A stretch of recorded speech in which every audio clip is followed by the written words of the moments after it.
Hollywood film and TV jobs are going white collar. At least that's the claim a recent article from IndieWire is making. Today we're going to look at a study that claims having a degree increases your chances of landing a job in Hollywood. And by the end of this video, I'm going to give you 7 things that you can start doing today that will increase your chances of landing your dream gig in the post-production sound industry.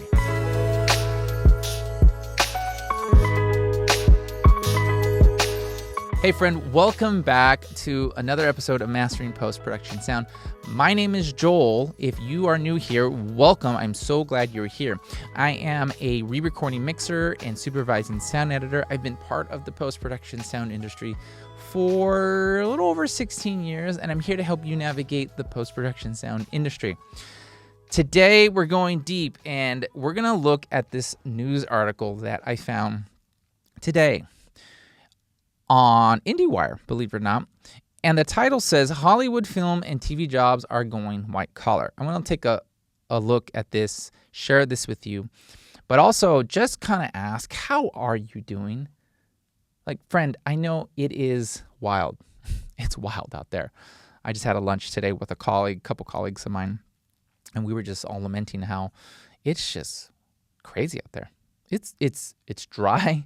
It's like a desert right now, and we are going through something real difficult. And everywhere I go, whether it's online, in real life, people are talking about the state of the industry. It's not good, right? And it hasn't been good for a while. If we go back last year, going prior to the strike, we knew that stuff was going to be slow, and actually was already kind of getting slow before that. And I think that's because the producers, the studios, they knew something was coming. Then obviously the writers went on strike. Shortly after, the actors went on strike, and the rest is history. We've had probably one of the most difficult, well, I know for me, one of my most difficult times in my career, financially, work-wise, everything. And I'm sure you're there as well. But if you're here and you found Mastering Post-Production Sound, you know that we're not always all about EQ and panning and mix technique. We're talking about this kind of stuff, right? The soft skills, the things that can help us advance our career. Well, I was looking at my Google News, right? And it just happened to be in like the entertainment area, all the top news. I just want to read you some of the headlines. Here are the headlines that I'm reading today as I open up my phone or on my laptop too. From Deadline, entertainment industry undergoing once-in-a-generation changes as LA's share of film and TV employment fell by 8% during strikes, study finds. Hollywood crews are unemployed. Fear LA's production decline. That's from the LA Times. Here's the headline from KABC. Even with pandemic and strikes over, SoCal film and TV production continues to slip. Or how about this one from Variety, which is what we're going to sort of talk about. Hollywood's white-collar job offerings have jumped in last 10 years as blue-collar work decreases, new study finds. And even online, there's conversation, it says Matthew Kahn from, this is all stuff on Twitter, or rather X, apologies, Elon Musk. Hollywood is leaving Hollywood. The fact highlights a key debate in modern urban economics. A thread. Hollywood crews in crisis.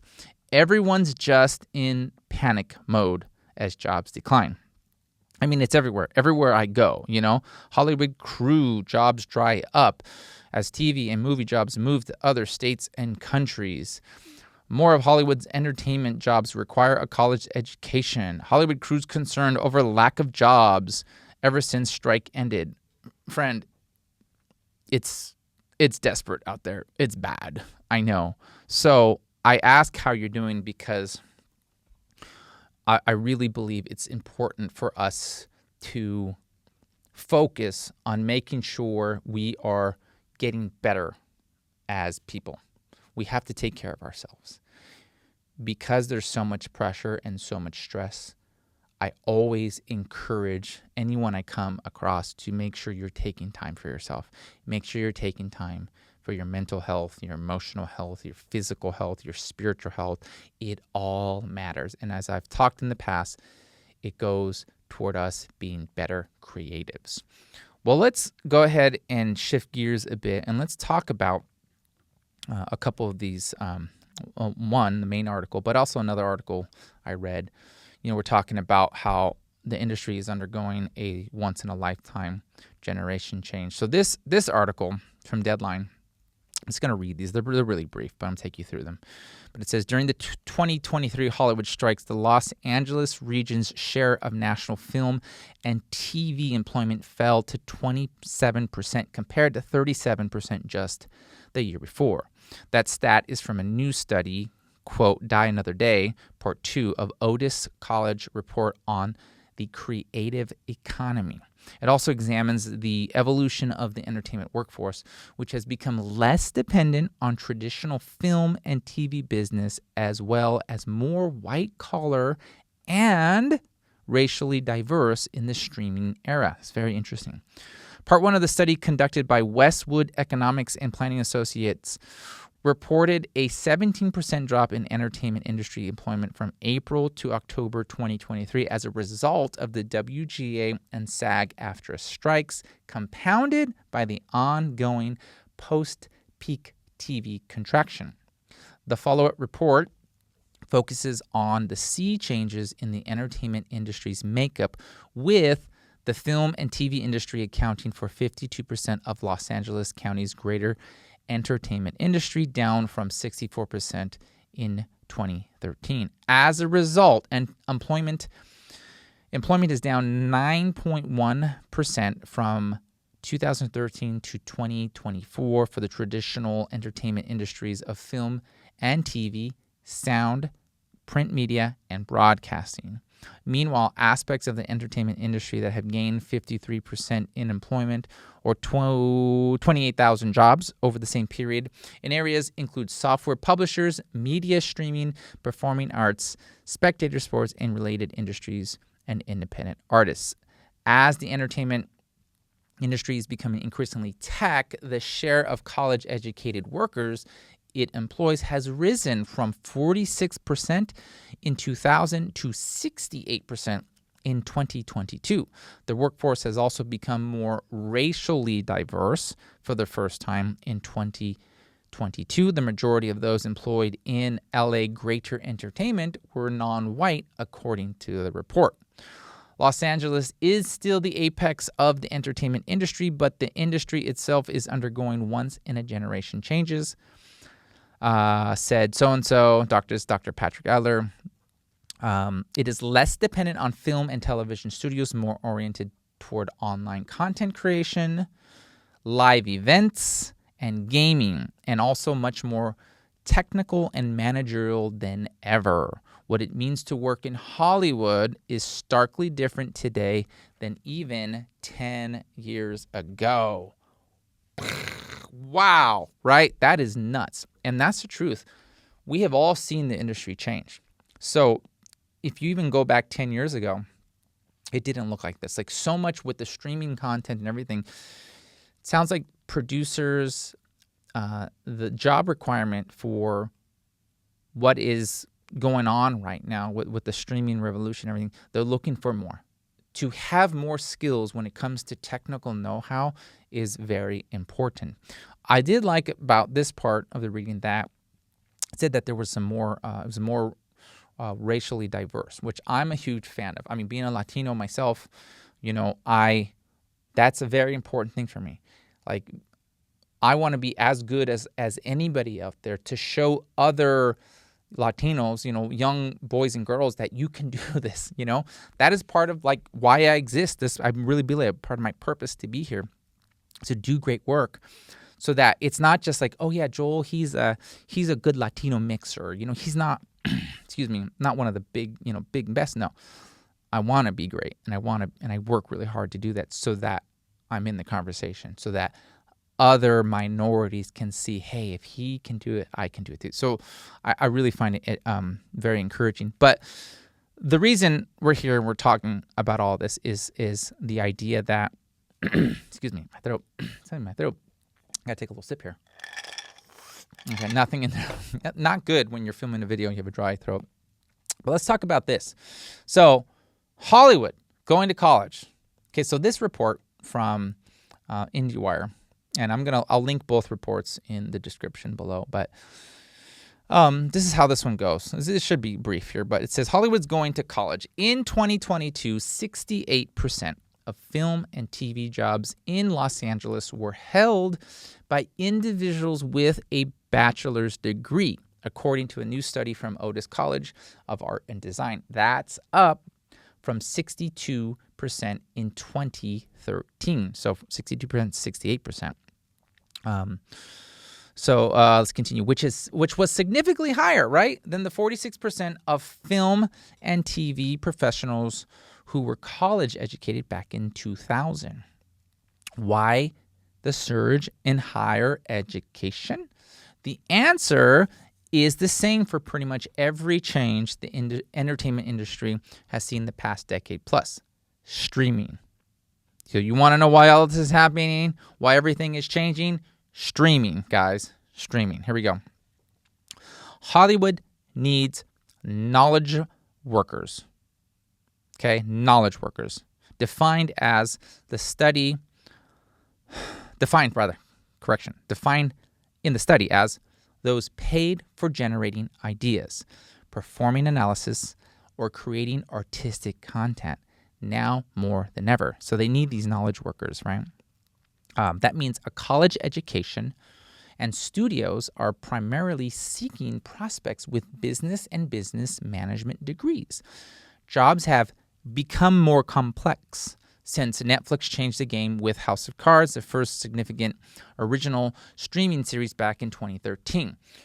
The rights negotiations are thicker, the libraries are larger. Hollywood needs white-collar workers with technical know-how, Otis College found, or at least the ability to absorb it. The need for physical skills has been significantly diminished. Today's Hollywood includes more on-the-job training, and employers may feel more confident that those with a higher education can absorb the new skills faster. This quote-unquote upskilling, as Otis College calls it, in film and TV has attracted highly educated workers from other sectors of the economy, while less educated workers have left the industry. It breaks my heart because I want to know what does less educated workers mean? I mean, I personally know people that didn't, graduate. They didn't go to college, but that they're some of the best at their craft. And I believe it's because they got trained the old school way, which is come alongside a journeyman, somebody who's been there for a long time, and learn in the trenches. Like, nothing can replace experience. So I don't like that part of this article, that less educated workers have left the industry. I think they've left the industry because they're at a place in their career where they're ready to retire, and they're saying, you know what, I'm done. I'm done with this. I can't handle it. I put my 40 years in, my 25 years in, my 30 years in, and I'm out, and I'm going to do something else. That's what I think. But, what do I know? Let's continue here. The rise of bachelor's degrees is in no way exclusive to film and TV business, of course, let alone the greater entertainment industry, which also includes radio, publishing, game, and live sports. There are I can't read today. There are I cannot read. What's going on? Societal. Oh my goodness. Okay. There are societal and economic pressures to attend college in most American industries, and the labor force is responding. In 2000, just 24% of the national workforce in any industry held a college diploma. By 2022, it was 38%. Traditional trades, meanwhile, are looking for a few good men and women. The Otis, okay, that's the end of that. So, what does this mean? what does this mean and why? I don't know why but maybe it's because, okay, I do have a college degree, but I got a degree in music. I did not get a degree in post-production sound. I didn't go to school for this. You know how I learned? I learned how those quote-unquote less educated workers who have left the industry learned by sitting here, by sitting at the console with somebody, by coming in and spending extra time learning the craft from the ground up. That's how I learned, right?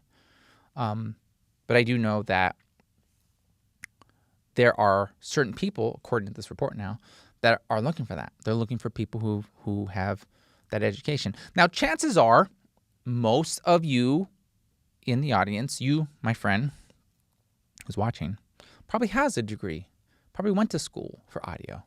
But you're at a place right now in your career where you're either trying to break in and you're maybe on the outside looking in.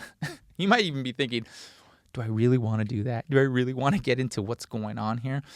Because, friend, it is bad, right? It is bad. There's no doubt. I don't think I even, could foretell what it was going to look like. I had a feeling it was going to be harsh, but I didn't think it was going to be this bad. So you may be looking out from the outside saying, why do I actually want to do this? I know why, friend. I know why you want to do this. You want to do this because you want to be part of something bigger than yourself. Because if you're really passionate about it and you're really like, I got to do this, this is my dream, then you're like me. I remember sitting in the theater with tears at the end credits because I was moved. It's something inside me said, I have to be a part of that. What's on the silver screen. I have to be a part of that. I don't know how, but I have to be a part of that. So I really believe that if you're here, you're still here, and you're on the outside looking in at this craziness that what is the industry and what Hollywood is right now, you have that belief deep inside you that you do belong in this industry. And that internal calling and yearning to be part of something bigger than you are. Because here's the deal, when we're telling stories, right, we're a small part of a bigger story. And that's beautiful to me. I love being a part of that. So if that's you, that you're here, right? You're in the right place. Well, I want to help you right now. I want to give you 7 things that you can focus on right now. Because if you look at this industry, you think, why do I want to be part of that? And let me tell you, I will never forget a conversation I had with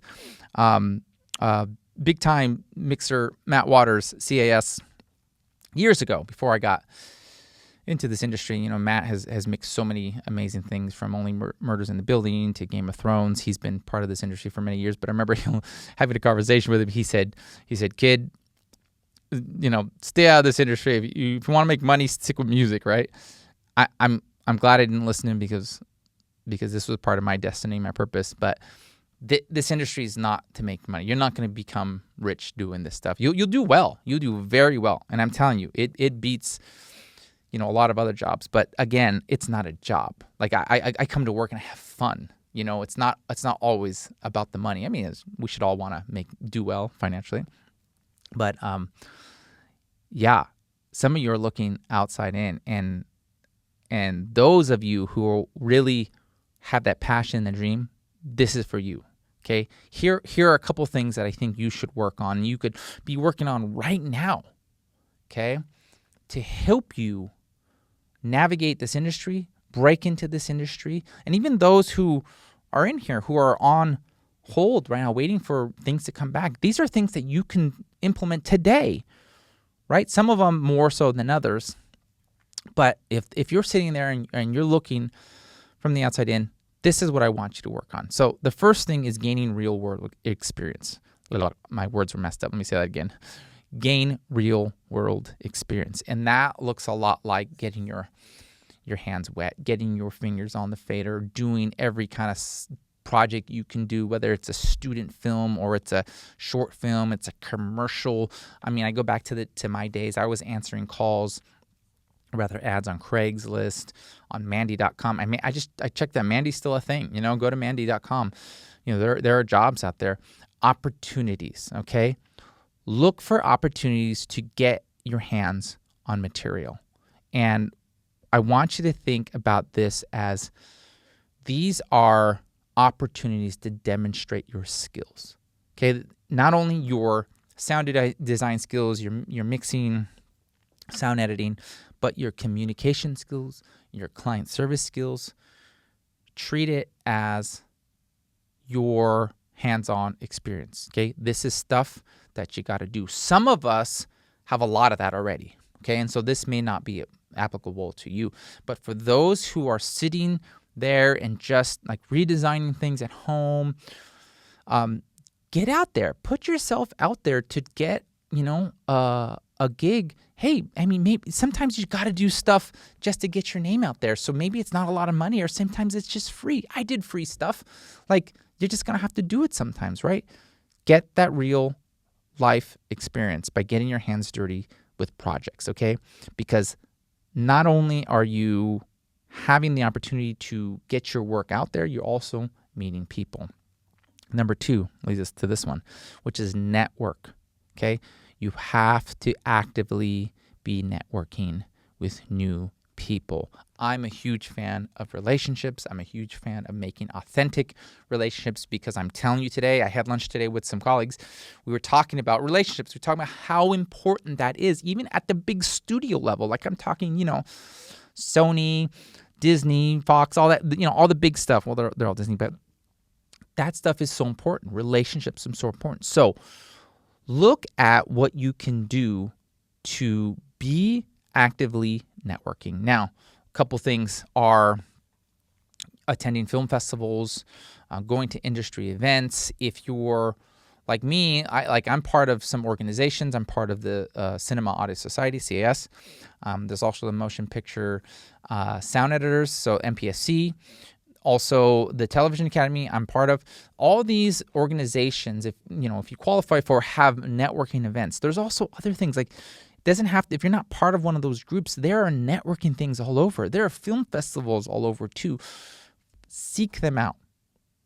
Those are wonderful opportunities to meet directors, producers, post supervisors, other sound supervisors, people that you can possibly networking and create a relationship with, so that when it does come time, you can pass your information on if there's opportunity to work together. So networking is huge. The third thing is staying updated and adapting. Okay, post-production sound is constantly evolving. It's constantly changing, whether it's new plugins, new softwares, new tips and tricks. New everything is constantly coming out. New techniques, new formats, things like that. So whether it's trends or topics, be on top of those things, okay? Make sure you're keeping up online, reading articles, watching videos. YouTube is a wonderful place to just find. It's just a plethora of knowledge, okay? Plethora of knowledge out there. So make sure you're staying updated. The fourth thing is creating a professional online presence. Friends, if you do not have a website, you must get a website. If you do not have a reel, you need to start getting on your reel. You got to put together something that showcases your work. Okay, it showcases what you're capable of doing, especially if you are new to this industry, especially if you have not established yourself. Friend, nobody knows you. Okay, that's the problem. Nobody knows you. So what you have to do is you have to put something together so people can start seeing your work. The other day, I posted something on my LinkedIn, and it was a redesign of a colleague that I had met over a year ago. Had a wonderful conversation with him, and he was a very talented sound designer, and he put together something out there, and he shared it. And it was, it was a scene from Star Wars. Like, we've all seen it before, right? But he took it on himself. I think he spent like a month doing it. He put the time in. And I was really impressed. I was very impressed that he shared it. Because that's the thing that holds a lot of us back, is the fear of what other people might say or think. And I just happened to, share it as an example, or I reposted his stuff as an example of what we should be doing, especially those of us who have dreams to break into this industry or to be performing at the highest echelons of the sound community, we need to put our stuff out there. So you should be creating an online presence. You should be putting your reels out there. You should be uploading, sharing, maintaining your profile on LinkedIn. It's really, really important. Friend, not enough people know who you are. So how can we expect to be hired or given the opportunity if we're not doing that, if we're not showing ourselves online? The fifth thing, right, is seek mentorship. Okay, whether that is getting that from somebody who offers it or paying for a mentorship or program where you have access to that, mentorship is crucial. Mentorship provides guidance, it provides feedback, it provides help. I can tell you that, sitting alongside some of the best in the industry has been one of the most, growing I've had in this industry. So mentorship is extremely important because we are constantly in need of learning and growing. We're never going to know everything in our industry. I'm never going to know anything. I'm going to keep learning till I'm, dying, till I die. So mentorship is very, very important. Number 6, marketing yourself effectively. Developing a personal brand, my friend. Okay, a brand that can highlight your uniqueness. What is going to set you apart from everybody else? Friend, there are a lot of people that want to do what you're trying to do. Okay? What's going to set you apart from them? And if you're watching, I'm telling you right now that you have a uniqueness that is only you. But I don't know what that uniqueness is. So you need to do a little bit of creative mapping to figure out, what are the things that I do well, right? Whether it's you write well, you create well, you design well, we all have different skills. Use those talents to package a branding. Personal branding is huge. Like if you haven't heard it, you got to do it because everything comes down to attention span right now these days online, okay? Those who win the attention, win the opportunity. Okay, I'm a huge believer of that. So I want you to consider developing a personal brand for yourself. We got interrupted, so I had to make a quick edit there. So that's the thing about recording on a real dub stage, right? You never know who's going to come in. Okay, and the last one is join a sound community or forums. Now, there are a lot of them on there, right? Gearspace is one of them, okay? I know Reddit also has an audio post component. There's also on LinkedIn, there's sound designers and sound people there. So consider online communities, okay? Online communities, especially when it comes to post-production sound, right? This is a place you can go and have discussions. You can get your answers, or rather your questions answered from professionals or other people who are just even a little bit ahead of you, okay? It's very beneficial to join a sound community. And just a little birdie, I'm going to put it out there, a little birdie, might told me that there might be a special community coming for this space. So stay tuned because there's going to be a special announcement very, very shortly. So, we'll just leave it at that, okay? But sound community is very important because when you gather with like-minded individuals, not only are you fostering community, so much can come out of community just in itself, but you're fostering community, you're also surrounding yourself with like-minded people that can encourage you, that can open up doors for you, where you can share your goals with other people. Community, my friend, find your community. If it's not this community, find another community. But community is very, very important. I believe no one should navigate this industry alone. So thank you for being here. Thank you for watching this video all the way, because this is a little bit of a longer video. But let me know in the comments below, what did you think about this recent report that came out? Do you think it's important to have a degree? Do you have a degree? Are you new to your journey? Well, friend, if you're new here, I want to thank you by giving you the 5 core principles that I believe every post-production sound professional should master and know. Just head on over to masteringpostproductionsound.com/insiders guide to grab your free gift. A little way for me to say thank you for being here if you're new. Friend, it is tough out there.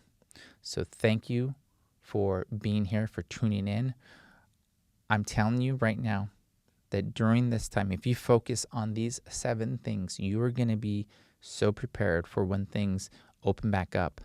Things are changing right now. Things are changing in this industry.